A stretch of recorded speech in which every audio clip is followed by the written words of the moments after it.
ध्यान दीजिएगा, पंचमुखी हनुमान का एक स्मरण, पंचमुखी हनुमान का एक भाव।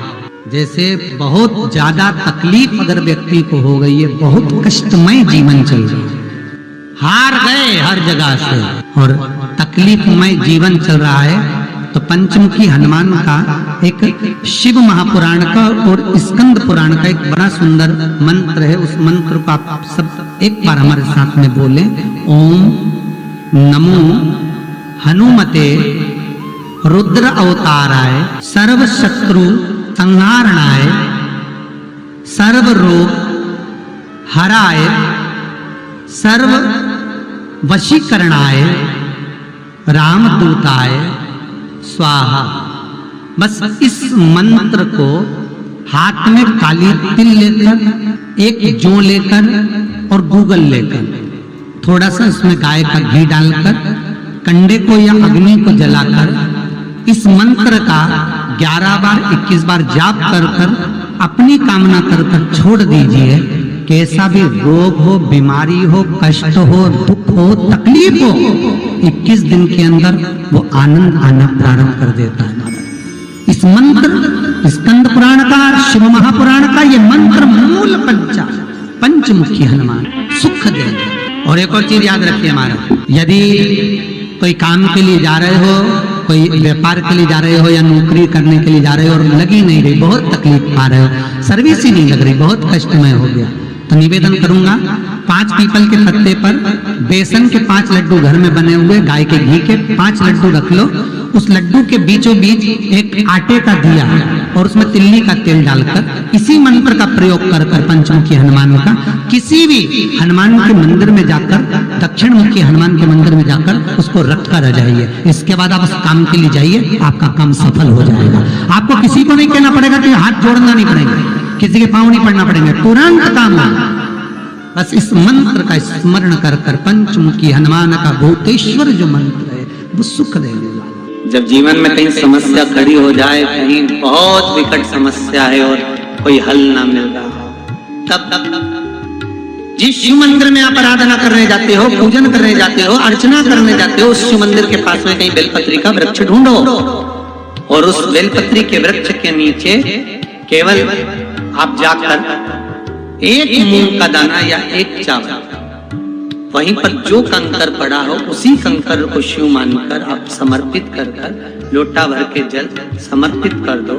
आपको ये नहीं कि माला पकड़ के बैठना, आपको ये नहीं कि मंत्र का जाप करना, आपको ये नहीं है कि आपके मंदिर में जाकर बैठ जाओ। आपने जल चढ़ा दिया, शिव से डायरेक्ट जाकर कह दिया कि मेरी ये समस्या बड़ी विकट है, उसको निवारण आज ही होना है। आप बाबा पर छोड़ दो, 3 घंटा 2.5 घंटा लगेगा, मेरा शंकर उसको सुधारने में लग जाएगा, पक्का है वो संभाल। घर में झगड़ा होता क्यों है? बेलपत्री जो होती ना, अपन इसको शिव जी पे कैसे चढ़ाते हैं? जैसे ये शिवलिंग है, ठीक है, और ये बेलपत्री को अपन ने शंकर जी पे चढ़ाया, इसी तरह चढ़ाते हो ना आप लोग, शिव जी पे चढ़ाया।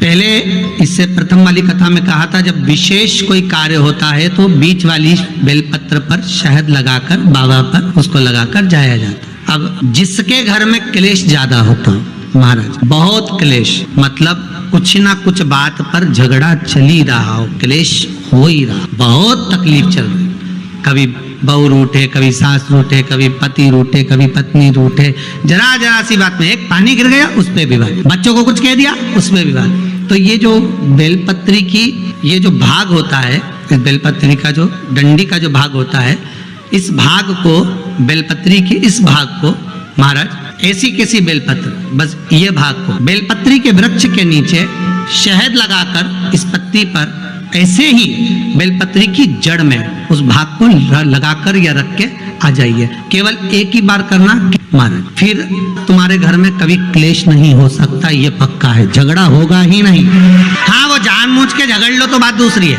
किसी और वाला महाराज की बात झूठी करना है तो अपन तो झगड़ो, चाहे कुछ भी हो जाए। अब भाई कई लोग तो होते हैं विरोध में खड़े होने वाले, तो उनका मन, इनने किया अपन को नहीं करना, अपन को नहीं करना।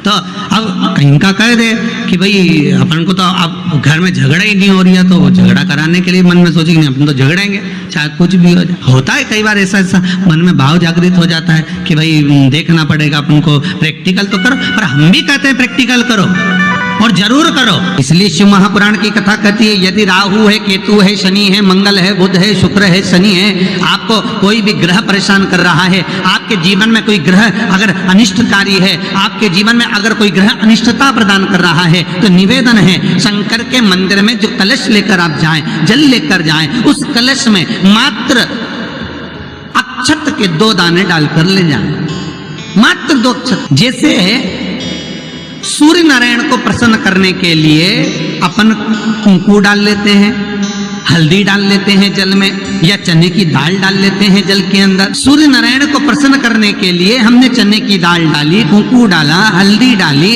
और कभी कभी सूर्य नारायण भगवान से बहुत जरूरी काम है और वो कार्य हो ही नहीं रहा है, या तन पर कोई रोग हो गया है, तो उसको मिटाने के लिए कई बार हमने भगवान सूर्य को अर्घ देते समय सफेद फूल भी डाला, कभी लाल फूल भी डाला।